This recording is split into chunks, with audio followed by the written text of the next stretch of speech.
अस्सलाम वालेकुम। SM news के साथ मैं हूं अहमद रदी। खबरों का सिलसिला बढ़ाते हुए खबर शामिल करते हैं लाहौर से।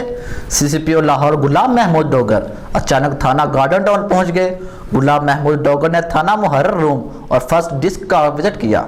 इसी हवाले से मज़ीद तफसीलात जानते हैं ब्यूरो चीफ बाबर भट्टी से। जी बाबर, आगाह कीजिएगा। जी सरबराह लाहौर पुलिस गुलाम महमूद डोगर अचानक दौरा। CCPO लाहौर गुलाम महमूद डोगर अचानक थाना गार्डन टाउन पहुंच गए। गुलाम महमूद डोगर ने थाना मुहर्रर रूम और फ्रंट डेस्क का विजिट किया। CCPO लाहौर ने फ्रंट डेस्क पर दरखास्तों के इंदराज का रिकॉर्ड चेक किया। गुलाम महमूद डोगर के थाना मुहर्रर से रिकॉर्ड रजिस्टर बारे पूछ-गछ। CCPO लाहौर ने SHO से इलाका में क्राइम के बारे में इस्तफसार किया।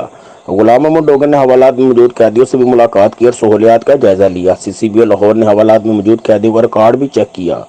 नाकस सफाई सुथराई पर SHO से इजहार नाराजगी। CCPO लाहौर का नकाइज दौर करके 3 दिन में रिपोर्ट पेश करने का हुक्म। गुलाम महमूद डोगर की पेंडिंग दरखास्तों की जल्द से जल्द निमाटिंग की हदायत। CCPO लाहौर गुलाम महमूद डोगर ने एहलकारों को ब्रीफिंग भी दी। थाने हमारे घर हैं, लोगों को इंसाफ फराहम करें। थानों में आकर शहरी को तहफ़्फ़ुज़ महसूस होना चाहिए। इख्तियार से तजावज़ और नारवा सलूक किसी सूरत बर्दाश्त नहीं। CCPO लाहौर गुलाम महमूद डोगर का कहना था कि जराइम पेशा अफराद की पुष्ट पनाही करने वाले एहलकार किसी रायत के मुस्तहिक़ नहीं। जी बहुत शुक्रिया बाबर, तफसीलात से आगाह करने के लिए।